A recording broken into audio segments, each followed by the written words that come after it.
All right, we'll get moving here. Here we go. 3, 2, 1. Let's bring in our guest. We are joined now by the man who is the co-founder of the Northern California Classic, Ben Alderman. Ben, how you doing, man? I'm doing great. How you guys doing?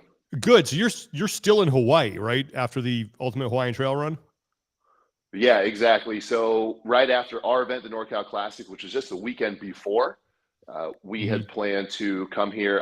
I stayed for a day to help Blair and my cleanup crew go ahead and get everything done at the NorCal Classic. And I just decided to stay out here for a month.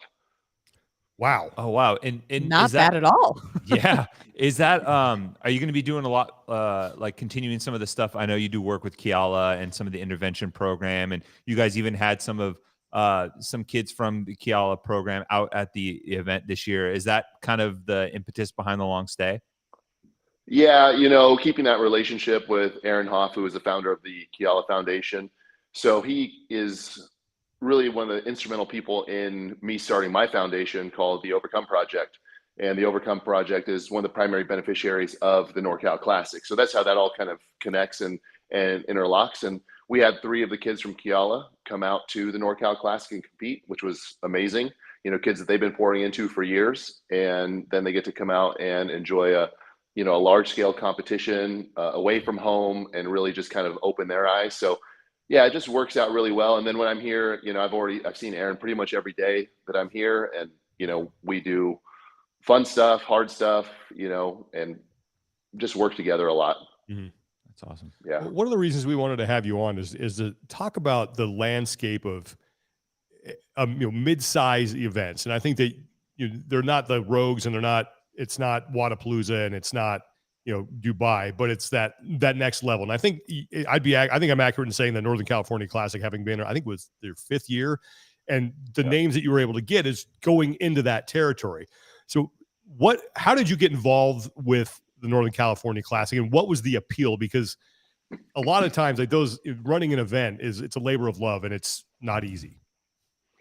Yeah, well, Blair and I have been doing business together and next to each other for a long time. So my affiliate, Iron Mile, is in Sacramento. His affiliates, Anywhere Fit, are in Sacramento.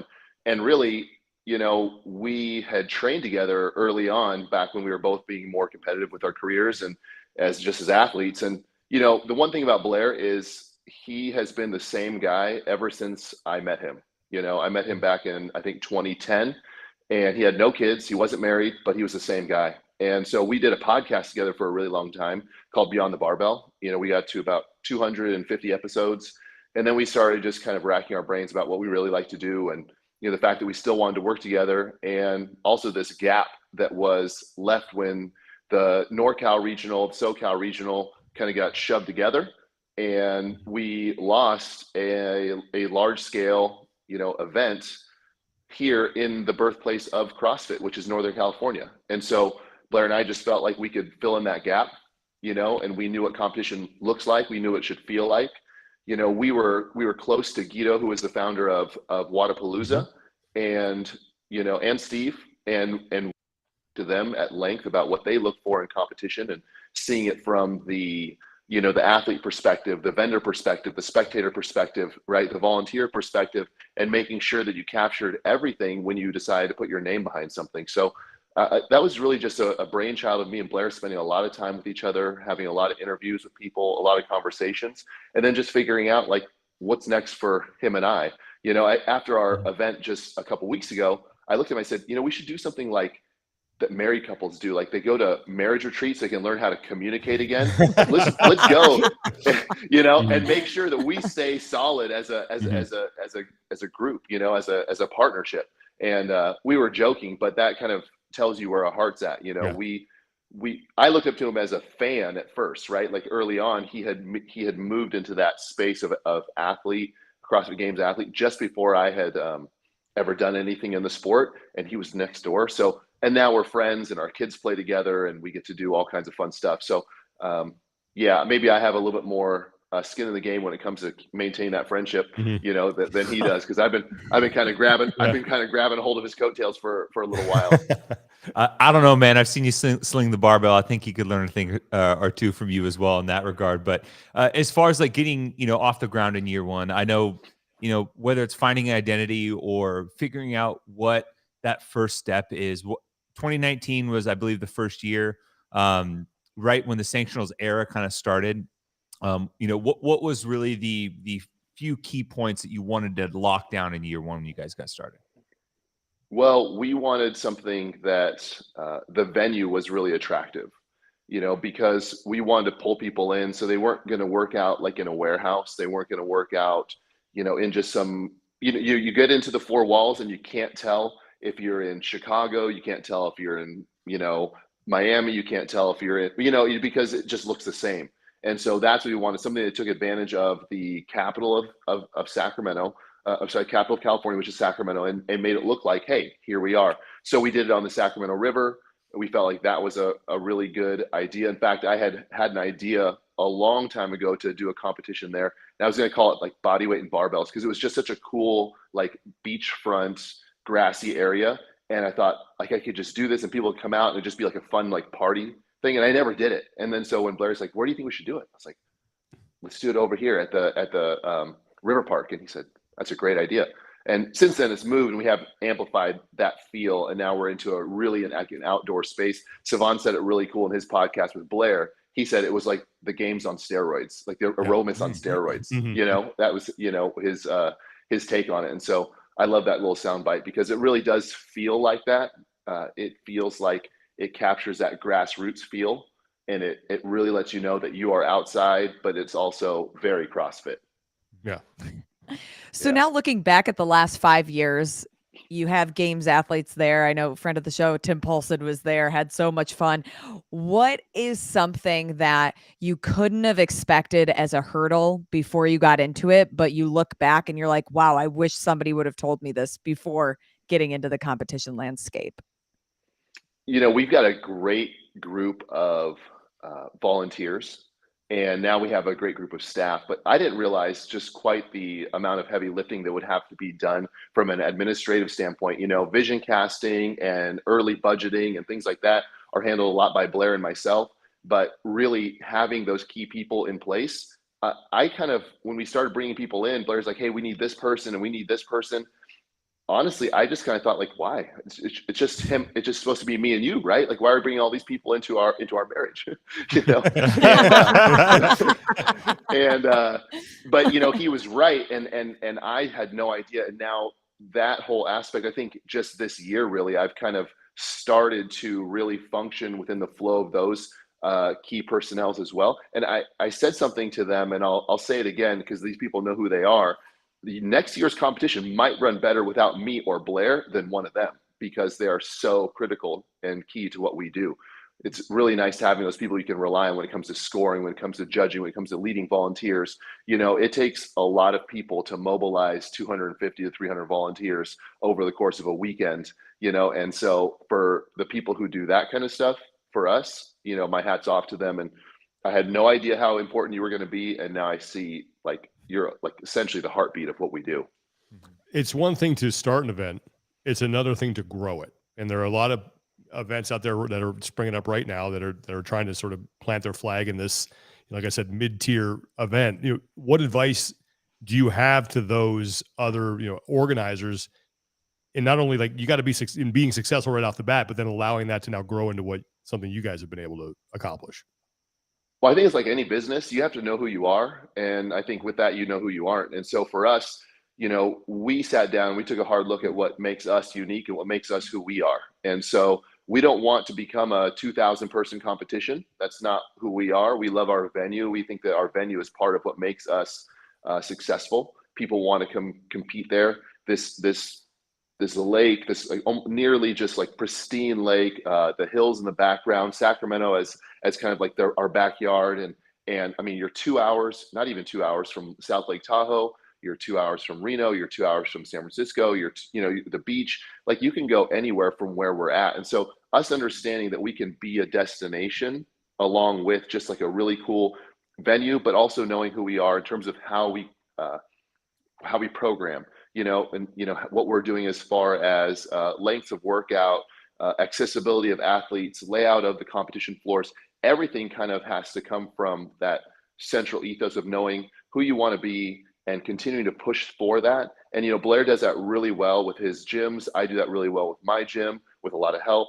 And it's just kind of, like I said, just knowing who you are.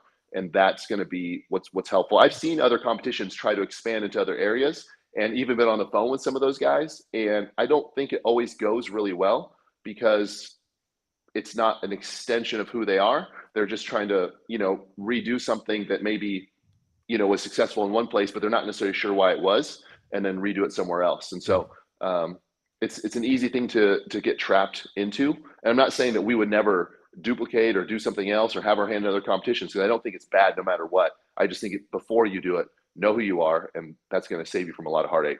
Mm-hmm. It's funny when you describe the location, you encapsulated perfectly what I love about Northern California, like the proximity to kind of anything that you want within those couple of hours.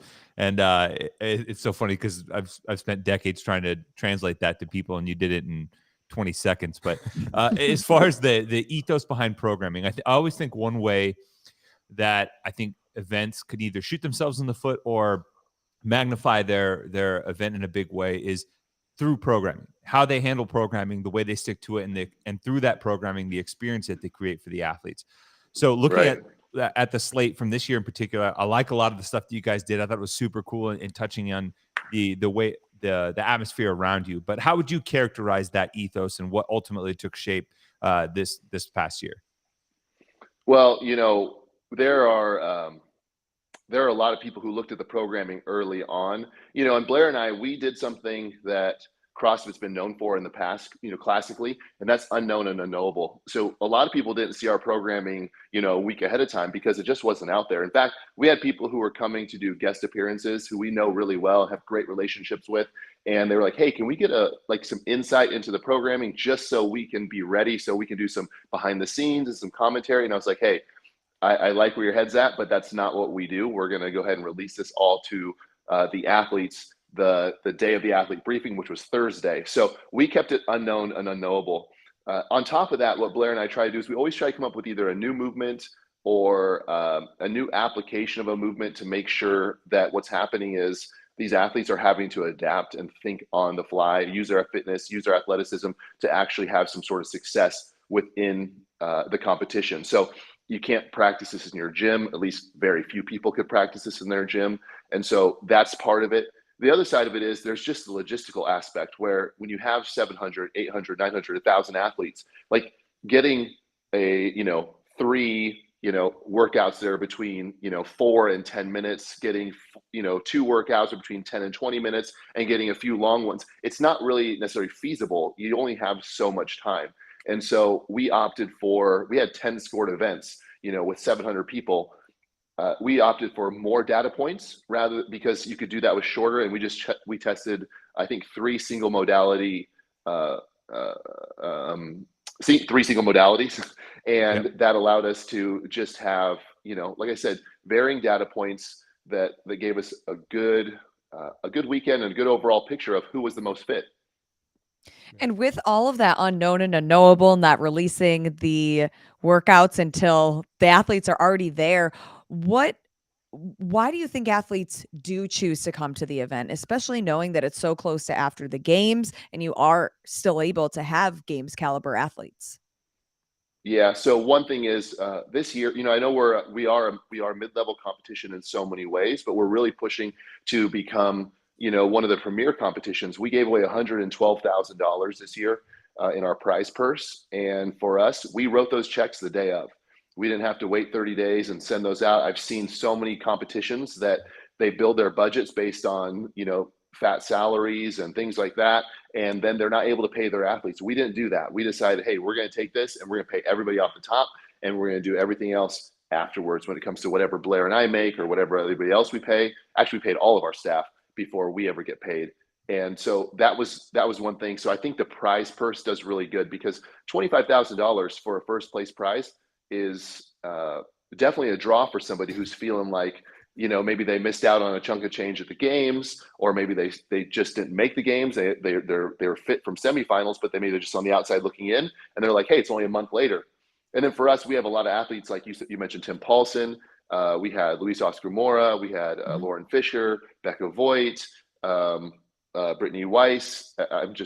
There's other athletes, but we're so close also to something else that was near and dear to my heart, and that's the trail run, right? And we mentioned that early on. And what we wanted people to do is be able to go, hey, I'm flying out west. I'm just going to stay here for a few days, compete, and I'm going to go even further out west, and I'm going to go and hang out the trail run and really get some good rest and relaxation and shed some light on what's happening out here with the Kiala Foundation. So that kind of happened, at least for me. But what we want is for even more so next year, we're going to keep in the same spot on the calendar. And that way people can kind of pair those things together. And I think that's powerful. So you get like the draw of money, and you get the draw of maybe just the rest and relaxation. And then on top of that, the field isn't as deep as Rogue, right? It's not as deep as the games, obviously. And so an athlete can come out here and go, hey, there's some local athletes that always can surprise somebody. And I try to remind my local athletes, like, hey, in short workouts, there's always a chance if you're willing to be risky, and somebody comes out and has a bad day, and they're like, what do you mean? I'm like, I just mean it's possible, right? Like, I could go against Matt Frazier and Rich Froning in a really short workout. And if Rich didn't sleep well and Matt slips on the first thing and the workout's only, a minute long, I might be able to get out in front of them. And then they're like, oh, but over 10 workouts, I'm not going to beat them at all. Not even close, right? But in a really short 3-day window, one of these games athletes flies out here, the jet lag hits them a certain way, and you're already on the upswing, So there's always the local athlete, but then again, the proven commodities, the depth of field isn't always there. And so a games athlete might feel drawn to come out. You mentioned wanting to become a premier event, a premier competition. So what needs to happen, or what needs to be added, what needs to improve for you to say, okay, now we are one of those premier events in the off season? Yeah, I think that, Blair and I have decided that there's a certain way to go about this. And for us, we really want to be consistent in what we do. We want to build the right competition and then bring in the sponsors, then bring in the partners. We didn't want to go out there, leverage friendships, leverage relationships, get in the right room with the right people, and get like a big chunk of money and build a big budget event. We wanted to build what we could build on the backs of the people who are doing our event. That's our registration fees, that's our qualifiers. And we still want to do that. And we still want to make sure that we don't get, I don't want to say too big for our britches, but we don't want to get, we don't want to start pulling in those big dollars from people who are going to ask something of us that isn't true to who we are. So yeah, we want to become premier, but if for some reason people think that, you can't become premier unless you have, XYZ company or this premier company attached to you, then hey, that's okay. We'll be who we are. And that's important to us. I think we are looking this year for that bigger sponsor. We are looking for that title sponsor. But for us, we're not asking, I know that there are ridiculous figures out there as far as what people ask for from a title sponsor, but we do want people who come in and who kind of amplify what we do. We had a great partner in GoRuck this year. I mean, GoRuck was amazing. Like they brought us out equipment. They fabricated new equipment for us, things that they didn't even have, size sandbags or sandballs or whatever you call those, that they don't even carry on their website, and they shipped them across the country.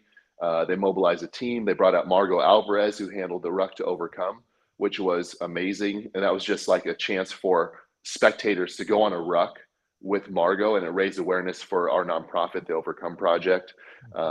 And so that was really cool. I mean, GoRuck was amazing. They supplied footwear for myself and for Blair. And then on top, like I said, the competition was just, it was everywhere. It was really cool to have them out there. So one thing that is missing from a lot of these mid-level events, and I know it might be cost prohibitive, and I'd like to get your perspective on this as to whether or not you've even looked into it, is some sort of live stream that I think would look like a regionals or a semifinals level live stream. And again, I know that's expensive, but have you looked at that? If so, what has been your experience with it? What do you think you would need to make that happen? Well, we actually did a live stream last year and the year before. And I think even the first year we did the live stream, and you're right, it's expensive. It's a lot of heavy lifting. And typically, people think like it's pretty easy to do a live stream. You get, you get a hotspot, you get some iPads or some phones, and it's just like, and that might have been naivety on our part, but that's what we did too. We just kind of go, oh yeah, it must be easy. And we had some great technicians, but just in terms of the manpower to do it right, to the heavy lifting, it's not easy. You know what I mean? And so I know people were kind of griping even about the CrossFit Games and the age groups, right? And you're like, it's not easy. It really isn't easy to get a live stream that looks professional, that looks nice, that amplifies the event. So often I feel like you watch a live stream and it makes the event seem smaller than it really is. And so what we did this year is we said, everything we do, we want the event to seem more like it really is, right? And so we did that way by stepping up our social media game, we did by our email game, everything, right? So in that sense, we said, you know what, this year we're not going to do the live stream. And so we spent more time bringing out other like videographers and things like that. So when they put together their content and people caught up to it on YouTube or on their social medias, they got to see, a more complete picture of what our competition looked like. So that was our reasoning behind not doing a live stream this year. Do we not want to do it in the future? No, we absolutely do want to do a live stream. We just want to do it right. Yeah, for sure. And that's a tough line to walk for sure. But I think one thing that is additive is some of the unique elements. And I'm kind of still hung up on programming, but you guys did some cool stuff this year. We talked about this when we were chatting in Kauai a little bit. Some of the things that you guys worked into the event, whether it was getting into the lake, whether it was using a kayak, doing pullovers, and even handstand walking backwards. Like some of those elements. And I'm curious, is that something that you guys want to continually push? Was it something that's, you want to sprinkle it in here or there, or is it just part of who you guys are? Yeah, we can't get away from it. We try, we want to, but Blair and I get kind of bored easily. And so we want to put those things in, because what kind of competition would we want to do is essentially what it comes down to, and we're not the same fitness level that we used to be, but at the same time, we do understand what it's like to want to compete for a reason. Like you don't want to just come out and do the same movements over and over again.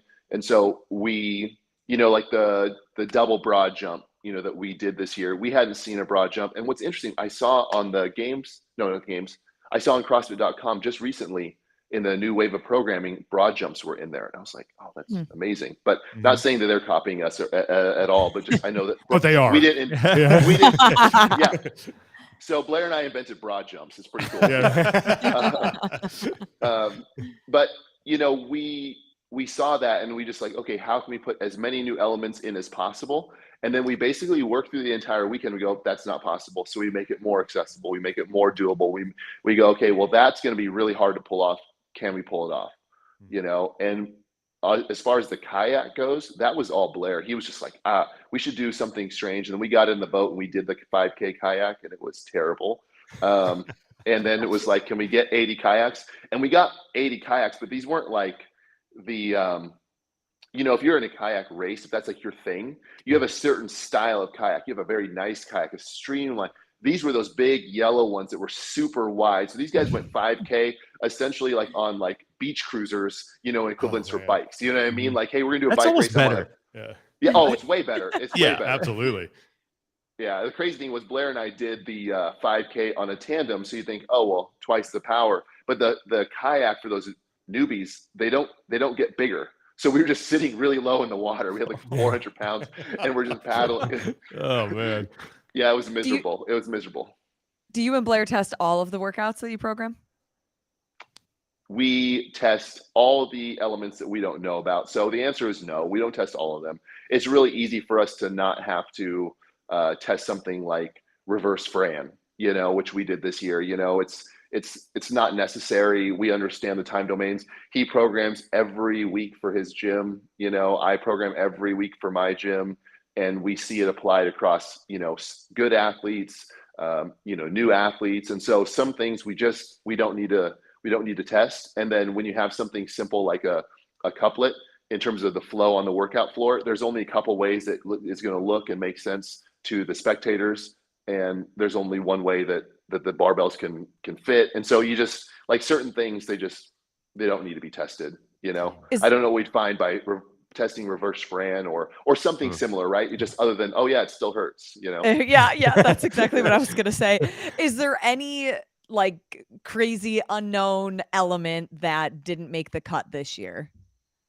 Ooh, So we did a railroad tie shoulder to overhead for the pairs, and it was a shoulder overhead, like a worm essentially. And that was because the worms that we were going to get, there was a sourcing issue, like last minute, too soon to figure out, or too close to figure out how to get it replaced with something else. And so I got this text from Blair, and he goes, "What about metal beams?" And I was just like, "Oh man, okay, I know we're just spitballing here, right? Like that would never have made the cut even without me saying no, Blair, that's not a good idea."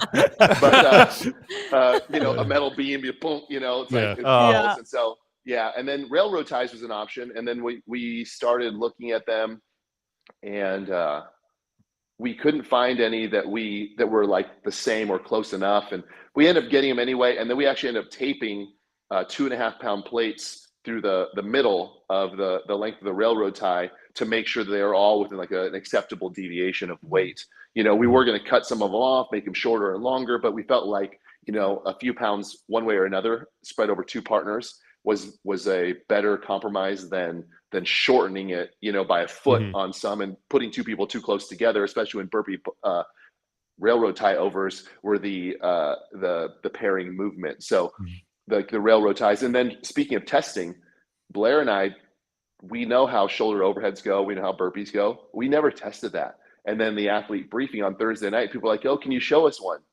And Blair and I, "Yeah, sure. No, sure. No problem." We literally grabbed it. We went through, we did like 10, put it down, did a few burpee box jumps, picked it back up, did a few more and put it down. We're like, it's just like that, and we had like a few hundred people watching us and the Instagram live stream going, and it worked out.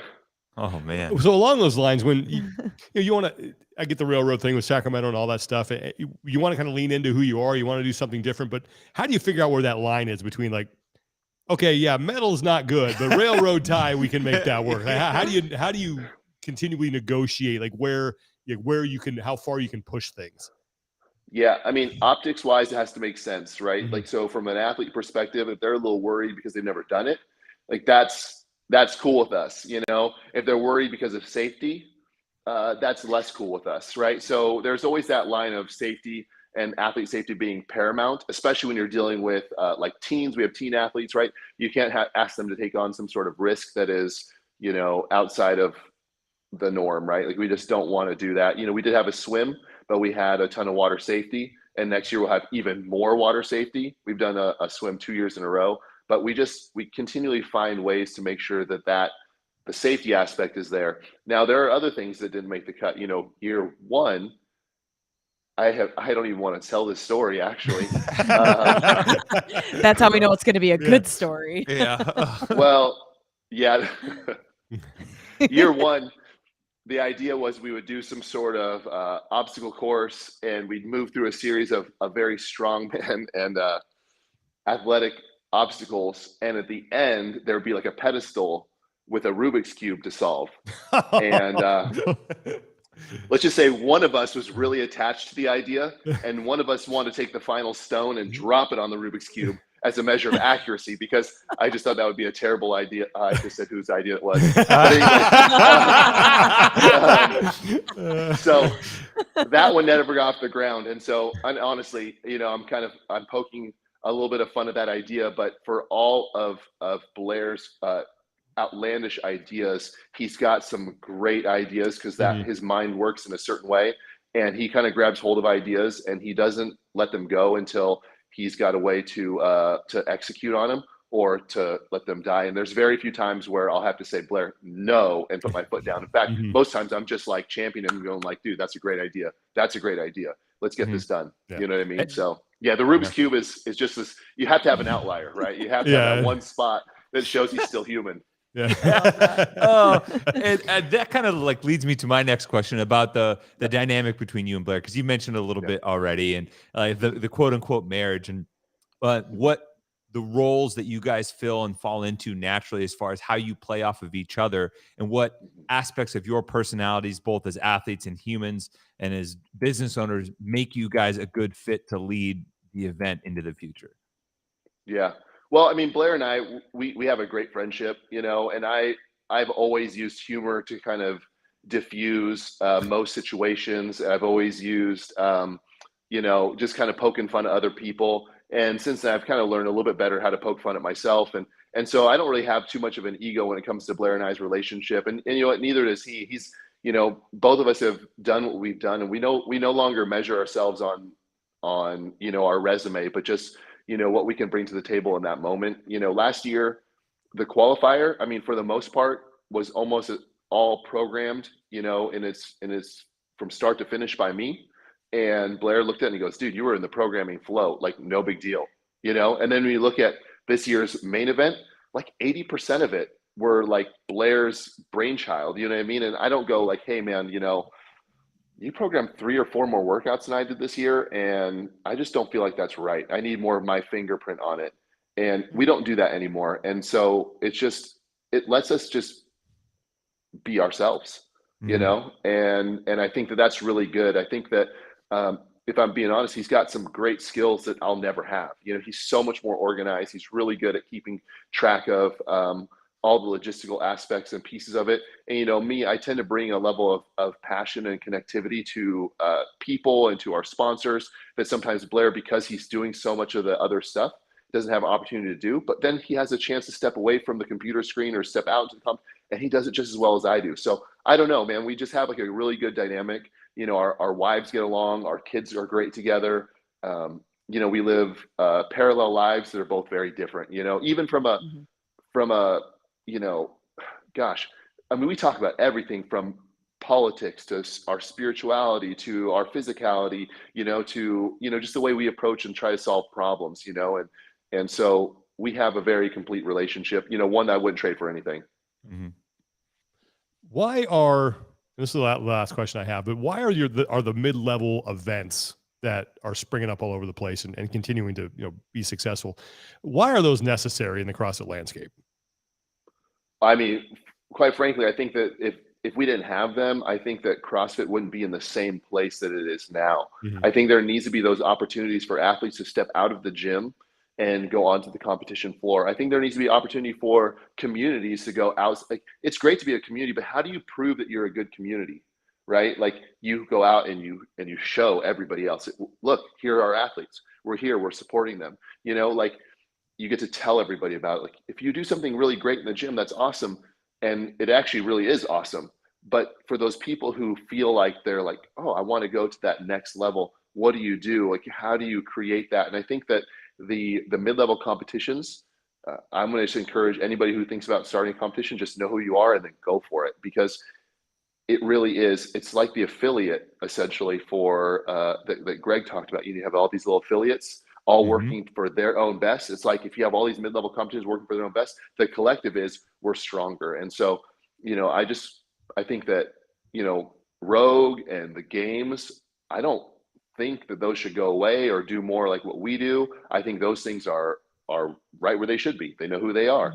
Mm-hmm. I think that us and TFX and those competitions that are starting to really make a name for themselves, we're doing what we do. And I think that there's room for your gyms, throw down that's just like your in-house competition.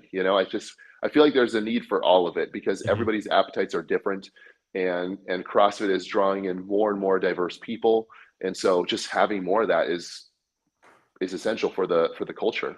Mm-hmm. Yeah. And my last question kind of pertains to the culture. Like, how would you characterize the West Coast and even the Northern California culture as far as like CrossFit's concerned? Because I can, it's one of those things where like I know it's important that we have a decent event here, and obviously you guys do too because you built it. And especially this being the birthplace of CrossFit. But how would you characterize that culture and what it means to have something in NorCal or even on the West Coast as a whole? Yeah, I think that for me, it's kind of, it is part of who I am. It's important I express this the right way because I think that depending on where you're from, and I think specifically if you're from NorCal, there's a way that you want to show CrossFit. It's not just that you're good at it. Right? It's that you care about it. And I think that that's what you see when you come to the NorCal Classic. Lauren Fisher was there, and, Lauren lives in Southern California now. And I talk with her, once or twice a year about, various things via text, but she's in some, and she came back and she's like, this feels like NorCal. And I think that it's because the way people, I mean, even cheer on their athletes, it's not because their athlete is so good. It's not because their athlete is the best at, thrusters or the heaviest lifter. It's just the way that they move, the way that they compete, the heart they bring to it. And it really is the passion in NorCal that really sets it apart, because we have some fans that are just like, I mean, they eat, sleep, and breathe CrossFit, and even when they stop doing CrossFit, they actually remain fans of the sport. It's really cool to see that. And then all of a sudden they come back to the sport, and it's just like, it's just incredible to see how much is part of like the blood that's here. And I think that's different than other places. Other places, I almost feel like they're catching wind of the fad, you know what I mean? But like, I feel like there'll always be like this place in NorCal where it's just near and dear to our heart. No doubt. And I will say thank you for articulating that and for the event, because people from my gym went up there and competed and came back with just glowing reviews, and we're so stoked about that. And even some of them that were new to competition, I think they got that sense, and that it was almost like this light bulb moment of something they've been searching for a long time, which is pretty awesome. That's great to hear. That's why we keep doing it. Yeah, and I think too, I was thinking about your answer. It's like, if you're kind of relatively new to CrossFit and you want to go back to where it was when it first started, go to one of these competitions, because it does sort of have that old school guerrilla style feeling where we're just going to get together in the parking lot and throw down and have fun. And yeah, I mean, yeah, I would say our early bird registration opens up in like 3 days. So for the qualifier, you know what I mean? So if you guys want to jump in and you want to put your name in the hat and you want to come, just go to the NorCalClassic.com. You can hit the early bird registration October 1st. Follow us on our social media channel, and we'll be blasting that everywhere, of course. But it seems like so many people want to come be a part of it, which we're really thankful for. Do you have the dates already for next year? It'll be the first or second weekend of September. Right. I think it actually might be on our website. So if you want to see it, like I said, go to the website. I was ticked. I miss it because, like I said, hometown, free place to stay. Just go. Like I was really mad that I didn't go this year, so I'm definitely going to mark it down for 2024. So heck yeah, all right, that sounds good. Ben, thanks, guys. I appreciate that. Man. Might jump into the Masters division just for fun. Ooh, You should. You'll probably end up competing. Oh my gosh, that would be amazing. I would love that. Yeah, for sure. All right. Yeah. Well, Ben, thanks so much, man. Really appreciate your time. Have a safe trip home and enjoy the rest of your stay over there in Hawaii. All right. Appreciate you guys.